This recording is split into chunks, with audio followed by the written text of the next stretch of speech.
Hello everyone. Today we shall be discussing about Julia Kristeva's Powers of Horror, an essay on abjection. Julia Kristeva, a Bulgarian-French philosopher, psychoanalyst, was born in 1941. She was appointed as the professor of linguistics at the University of Paris, Denis Diderot, in 1974. Powers of Horror is her seminal work on the subject of abjection.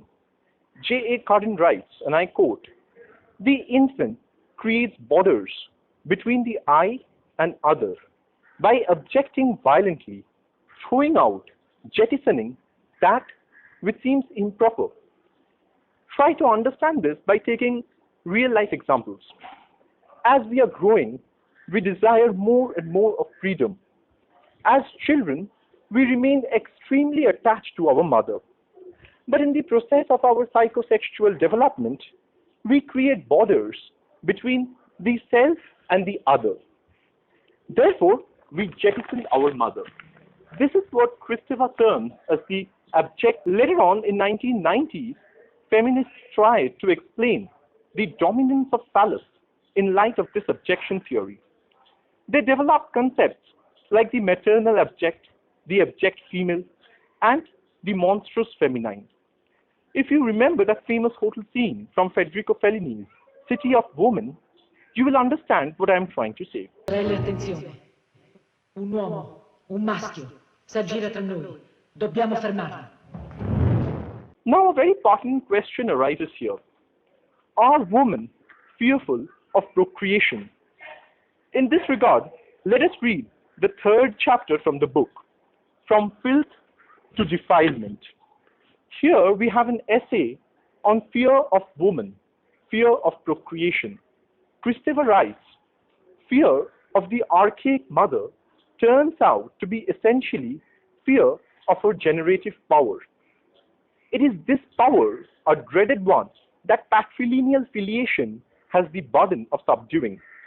So in this agnetic kinship, women are beings as divisive factors.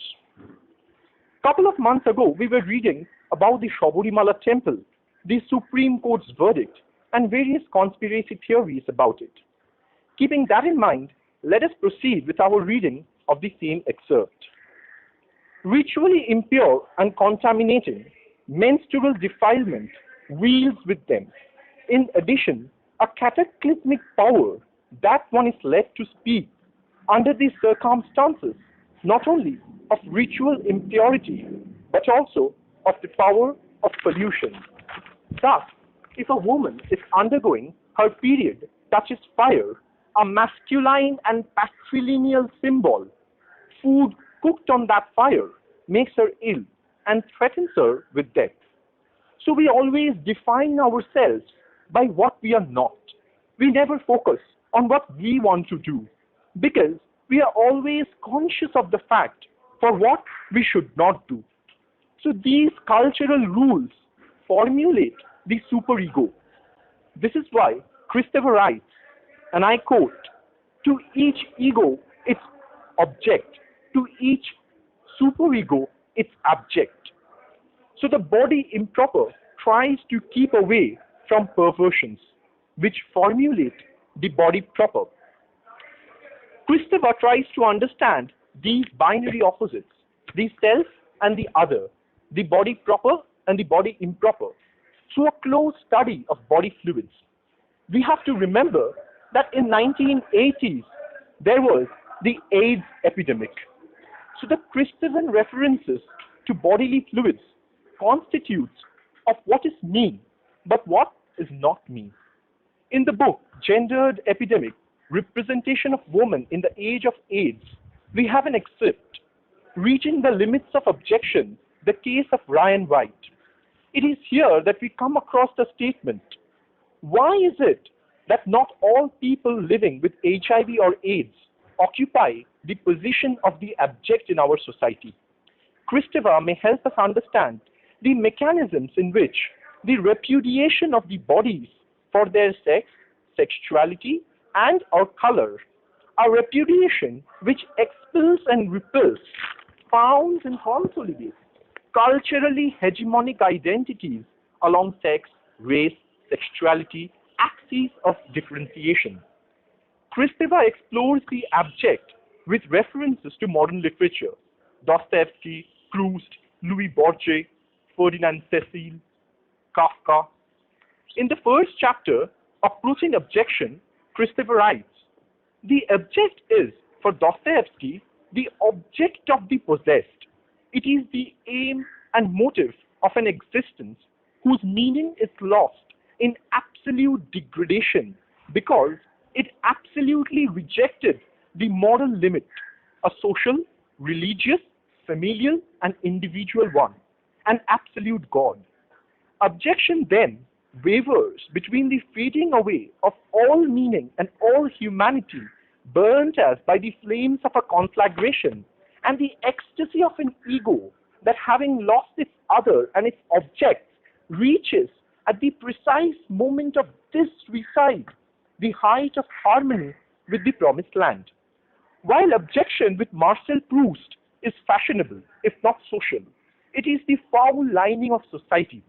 Marcel Proust writes that if the object of desire is real, it can only rest upon the abject, which is impossible to fulfill. In psychoanalytic theory of Lacan, this is object petite, the unattainable object of desire. This is the anatomy of fantasy as the object of desire. Slavoj Zizek relates this to the Hitchcockian idea of MacGuffin. Hitchcock borrowed from August MacPhail, the famous screenwriter. In order to understand this, we have to read Gothic as the semiotic disruption. Kristeva's idea of abjection is used extensively to analyze the popular horror narrative. We can read texts like Anne Radcliffe's Mysteries of Udolpho, Horace Walpole's Castle of Otranto, or Jane Austen's Northanger Abbey in light of this Kristevian abjection. Though being a romantic, Radcliffe fights against the patrilineal normative. In Mysteries of Udolpho, we come across Emily, an orphan, who lives with her aunt, Madame Cheron, after her father's death. Then we have incidents when Mentoni kills a man with a sword, and Emily tries to free herself from the confinement at Udolpho. We find Emily struggling between her subconscious emotions of attraction and repulsion to good and evil. This highlights the Kristevian semiotic order with its pulses, drives, and pre-verbal yearnings. The semiotic is linked to the pre-Oedipal primary processes. So this abjection, which is anchored in superego, is perverse. The violation of the boundaries between the flesh and food, self and other, can be interpreted with references to the grotesque.